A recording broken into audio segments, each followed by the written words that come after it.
नमस्कार, मैं हूं आपके साथ ज्योतिका। आइए रुक करते हैं फटाफट खबरों की ओर। मन की बात कार्यक्रम की देश में लोकप्रियता बहुत ज्यादा है, लेकिन विदेशी राजनेता और शीर्ष अधिकारी भी इस कार्यक्रम के प्रशंसक हैं। यूनेस्को की डीजी ऑड्रे ऑले ने भी पीएम मोदी के मन की बात कार्यक्रम की तारीफ की। मन की बात कार्यक्रम के 100वें एपिसोड में उन्होंने भी अपने विचार रखे। प्रधानमंत्री नरेंद्र मोदी ने रेडियो कार्यक्रम मन की बात को संबोधित किया। आकाशवाणी पर इसे लाइव प्रसारित किया गया। पीएम ने इसे भारतीयों की भावनाओं को सभी के सामने लाने का जरिया करार दिया। उन्होंने कहा कि इस कार्यक्रम के जुड़ने वाला हर विषय जन आंदोलन बन गया। मन की बात के 100वें एपिसोड में पीएम मोदी ने यह भी कहा कि प्रधानमंत्री बनने के बाद परिस्थितियों की विवशता के कारण उनके पास जनता से कट जाने की चुनौती थी, लेकिन मन की बात के जरिए इसका समाधान निकला और सामान्य लोगों से जुड़ने का रास्ता सामने आया। कर्नाटक विधानसभा चुनाव के लिए चुनाव प्रचार चरम पर है। इस चुनाव प्रचार के बीच ही एक ऑडियो क्लिप सोशल मीडिया पर वायरल हो रही है। इस वीडियो क्लिप में कथित तौर पर भाजपा उम्मीदवार अपने विरोधी जेडीएस उम्मीदवार को रिश्वत की पेशकश करते हुए सुनाई दे रहे हैं। अब चुनाव आयोग ने इस ऑडियो क्लिप पर संज्ञान लेते हुए भाजपा उम्मीदवार के खिलाफ एफआईआर दर्ज करने का निर्देश दिया है। प्रधानमंत्री नरेंद्र मोदी के मन की बात कार्यक्रम के 100वें एपिसोड के कुछ घंटे पहले ही तृणमूल कांग्रेस की सांसद महुआ मोइत्रा ने पीएम से 2 सवाल पूछे हैं। उनका यह सवाल दिल्ली में प्रदर्शन कर रही भारत की एथलीट बेटियों और अडानी मसले पर है।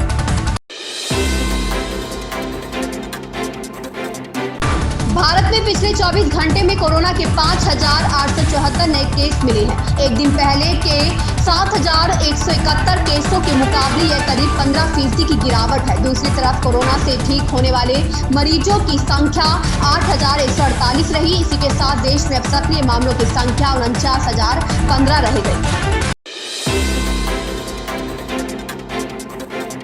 प्रधानमंत्री नरेंद्र मोदी ने देश के पहले केबल स्टे रेल पुल अंजी खट पुल के बनकर तैयार होने पर प्रसन्नता व्यक्त की है। पुल का निर्माण 11 महीने में पूरा कर लिया गया और उसमें लगे केबल की कुल लंबाई 653 किलोमीटर है।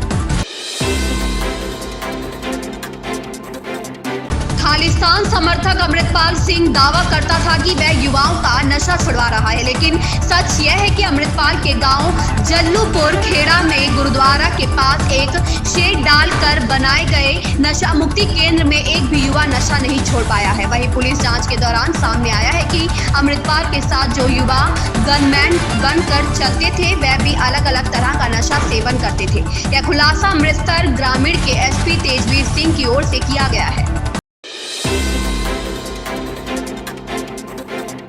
जम्मू कश्मीर के मौसम में उतार चढ़ाव जारी है। कश्मीर में मौसम सुहावना बना हुआ है। यहाँ अधिकांश जिलों में दिन का तापमान सामान्य से 6 से 8 डिग्री नीचे चल रहा है। जम्मू संभाग में भी फिलहाल राहत है। मौसम विज्ञान केंद्र श्रीनगर के अनुसार 2 और 3 मई को प्रदेश के कुछ हिस्सों में बारिश के आसार हैं।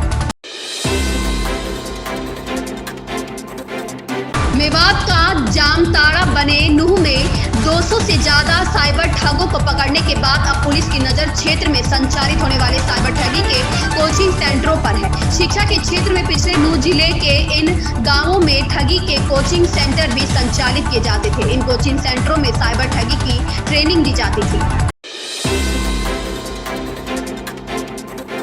बॉलीवुड अभिनेता ऋतिक रोशन एक्टिंग के साथ साथ डांस के लिए भी जाने जाते हैं। हर एक डांस स्टाइल में वह माहिर है। ऋतिक के डांस स्टाइल और स्टेप्स के दर्शक दीवाने हो जाते हैं। अब अभिनेता ने अपनी डांसिंग स्टाइल के बारे में बात की और पार्टनर डांस स्टाइल सीखने की इच्छा जताई है। अभिनेता का कहना है कि भले ही वह डांस में अच्छे हैं, लेकिन उनका पार्टनर वर्क बहुत खराब है। इन खबरों में बस इतना ही। बने रहिए हमारे साथ।